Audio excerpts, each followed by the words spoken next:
You've seen Drake. You know he enjoys gambling. You've maybe even seen him stream big bets, show off wins, and maybe even you saw him flaunt losses on social media as a representative of the casino named Stake. What you might not know is that he's now part of a major class action lawsuit in Missouri that says that his gambling promotion exploited a young audience and broke the law. You also probably know Adin Ross. He is one of the biggest streamers in the world, and he went from streaming video games to, of course, now streaming slot machines to his audience of mainly 16-year-old boys. Today, we'll unpack exactly what the lawsuit alleges, how Drake and Adin factor into it, and what this could mean for the future of gamblers in America and around the world. Let's walk through the backdrop so that we're all on the same page here. Drake entered into a deal with Stake, the online casino and gambling platform that is now the largest in the world, and its US variant, Stake.us, so that he could stream gambling sessions, promote the brand, and act as a partner or a brand ambassador. Lawsuit filings say that Stake paid Drake and other influencers millions of dollars to live stream their casino play, and in Drake's case, some of the reports have said that his deal could be worth upwards of $200 million. Now, we don't need to spend long here. Yes, Drake gambles publicly. Yes, he promotes Stake. Yes, he embedded the brand in his marketing. Adin Ross did exactly the same. But what's critical now is how these promotions are being treated under the law and how it reached their audiences. Because here's where the story gets serious. The lawsuit, filed in the 16th Circuit Court in Jackson County, Missouri, claims that defendants Stake, Drake, and Adin Ross promoted illegal online casino gambling in Missouri and used marketing tactics that were specifically targeted at vulnerable young people. Gambling companies have long had the ability to say something like, oh no, we didn't target young people. We just put our gambling commercials on sports because that's what we offer bets on. Even though there's 12-year-olds that are watching ESPN with their parents now, thinking, wow, I'd love to become a professional sports bettor because it looks like everyone's doing it and it looks really fun. Yeah, well, they had plausible deniability. But in this case, I actually think it's a little bit harder to hide. Drake has over 140 million followers on Instagram and tens of millions on X. But what is the target demographic that watches streamers in general? Well, the large majority of people who watch streamers fall into this category of like 16 to 24 years old. But there's even a large number of people who are middle schoolers or possibly even younger that engage with streaming platforms like Kick, Twitch, and YouTube. And they are basically watching the brain rot versions of all the clips from those streams. The streamers like Drake and Adin, well, they know this. Just look at this.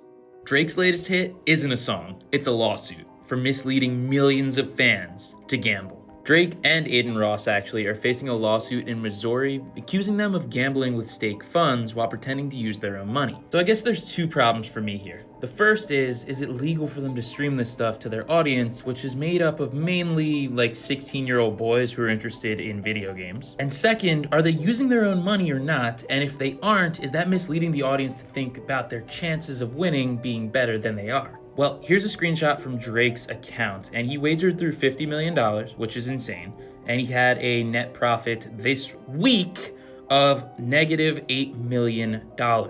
Could this be his own money? Well, Drake's net worth is estimated to be around $400 million. We'll take the high end here. And so if he lost $8 million a week, it would take him 50 weeks to lose his entire net worth. And with Adin Ross, we're looking at a net worth of estimated $40 million. But apparently over half of his net worth is in his gambling wallet.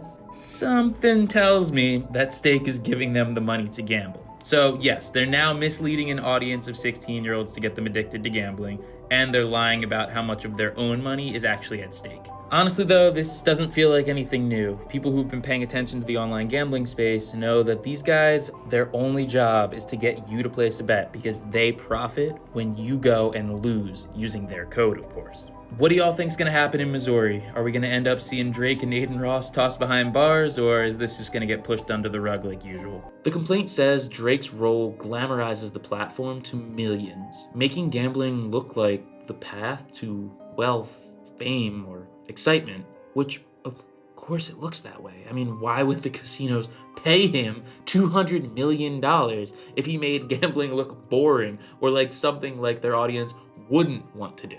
The lawsuit flat out states that Stake's influencer marketing was directed at teenagers in Missouri and other states. When a high-profile figure like Drake uses his star power to promote gambling, and when that promotion is structured to appear like it's authentic gambling play rather than paid marketing, the risk is not only about legality, but about harming vulnerable audiences. Of course, he discloses that he's sponsored by Stake, but there's no disclosure on whose money is being used, whether it's real money or demo money or house money, you name it. And then there's also no disclaimer that you can't gamble on Stake as a US citizen or an underage person. But the platform actually only cares that you have a VPN saying that you live somewhere that they can operate legally and that you have some kind of crypto wallet. These warnings aren't really on Drake and Adin's streams. They're just telling you gambling is so cool.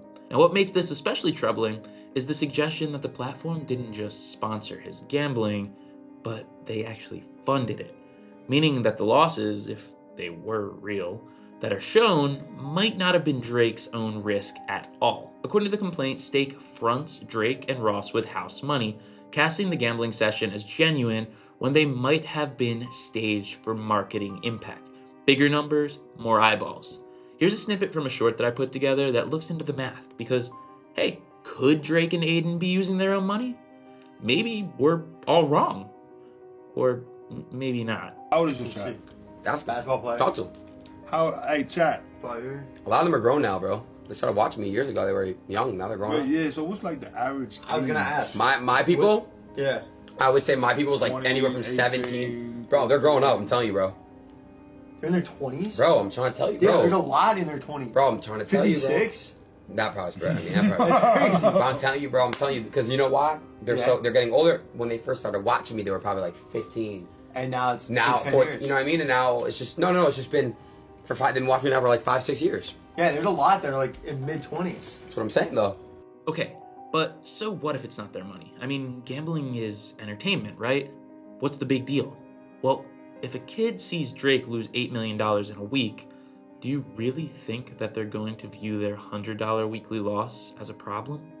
Or will they be more inclined to say, well, at least it's not like what Drake lost, right, bro? In reality, he really didn't lose anything of his own, but that's not clear to the audience. Now let's look at the evidence that the lawsuit points to. There are videos of Drake live streaming big ticket gambling sessions via Stake, showing both wins and losses, purportedly in the millions of dollars. Stake's own website apparently featured a promotional page describing Drake's journey from gambler to partner. The complaint claims that by using his massive following and showing high roller moments, the marketing lulled viewers into thinking that they too could replicate the success if they just signed up to Stake with their code. Putting it another way, when a mega celebrity shows up gambling big, winning big, and promoting it alongside a brand that you can sign up for, that's a powerful and enticing message. The lawsuit says that the message wasn't just, look how fun this is, but rather, you can do this too. And that's where the mix of entertainment, endorsement, and access become a regulatory nightmare. Influencers have long misrepresented the reality of gambling, with some of them even literally having casinos tweak the odds of the games that they were playing to pay them out bigger and more often than they otherwise would have in reality. But getting the biggest music artist in the world to do it brings this to a whole new level. Influencers like Drake and Adin, they get people to sign up with their referral codes, and they get paid in perpetuity a portion of their losses, meaning they get paid forever when you lose after you signed up with their code. So of course they're gonna have their audience think that they can win big, because the more they keep gambling, the richer that Drake and Adin, and of course Stake, will get. Here are the main legal claims that the court case actually alleges. The suit alleges that the behavior violated Missouri's prohibition on online gambling, because online casino gaming is still illegal in Missouri under statute. The claim states illegal, unfair, and deceptive practices. In effect, that Stake and its promoters misrepresented real money gambling as social gaming or harmless entertainment. The class action is seeking to hold Drake and Ross accountable for class members' gambling losses incurred through stake. The plaintiff is also seeking reimbursement of losses, punitive damages, and an injunction to stop stakes operations in the state of Missouri. I think what's genuinely really interesting is that the suit doesn't just attack the gambling platform, it directly calls out the influencers that were doing their marketing on that platform. The argument is that when a figure like Drake or Adin affiliates with a gambling platform, uses their name and brand to promote it, and then profits from it, that creates additional risk because their young audience sees this as a lifestyle that they're aspiring to rather than a cautionary tale or entertainment. I mean, the most coveted job right now among Gen Z and Gen Alpha is to become a content creator. How much longer will it be until that shifts to becoming a streamer? And then how much longer until that shifts to being the most profitable kind of streamer outside the top, 0.1% that you could be, which is a gambling streamer? Stake, according to media reports, rejected the allegations and stated that they hadn't yet been formally served in the case. So surely they're gonna drag this out as long as humanly possible so that they can keep squeezing profit out of their players for as long as they can. Let's bring it back to you and the bigger picture here. If you're a younger fan of Drake, you watch his streams, you hear his endorsements, you see his Instagram posts, you follow his lifestyle, you are being marketed to. You're being sold the idea that gambling is glamorous, normal, exciting. But when that message comes from a celebrity with approval and huge social reach, the lines between fun and danger really blur. Now, this isn't about disliking Drake or being anti-gambling. In fact, in my case, neither is true.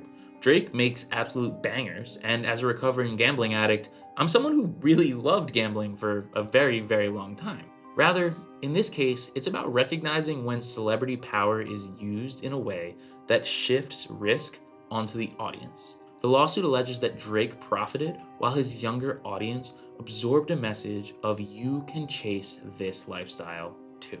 In recovery and prevention work, we always talk about audience vulnerability, impressionable audiences. Young people are much more prone to mimic behavior. They're more susceptible to this if they can do it, so can I kind of thinking.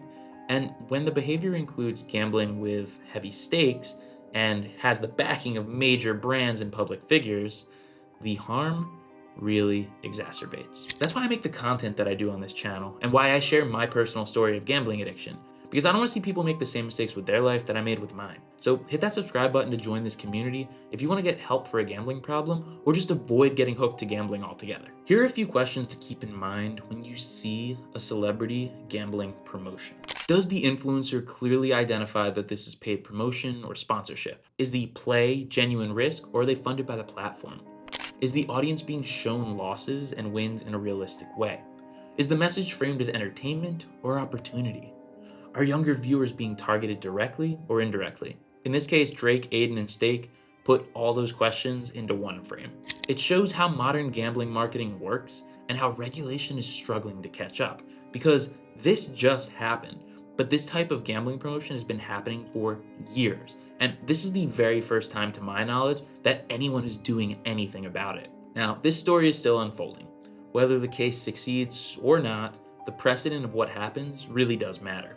A celebrity being held accountable for gambling promotion to a young audience is a signal that the industry's old models are finally under scrutiny. And if they do have consequences, it might genuinely open up the floodgate for the other celebrities promoting gambling content for the American sportsbooks and casinos. I'm looking at people like Kevin Hart, LeBron, Rob Gronkowski, and every single person who has tried to offer you a $200 bonus bet when you light $5 on fire for their partner sportsbook. Who knows what'll happen in the next few years? I have no clue, but I do think that there's going to be a lot of Instagram posts from celebrities apologizing for taking gambling industry money by the time that 2030 rolls around. If you or someone you know is influenced by these kinds of messages or struggling with gambling in any way, I want you to take a step back. Ask questions. Recognize the marketing that's got you trapped. Recognize the hype that's just not reality. And most importantly, remember that gambling isn't a shortcut. And when you're part of an audience, you don't always know all the angles, all the ways that they're manipulating you. If you want to hear my personal story of gambling addiction to better understand what a gambling addiction looks like, then I want you to watch this video next. And let's keep getting better together one day at a time.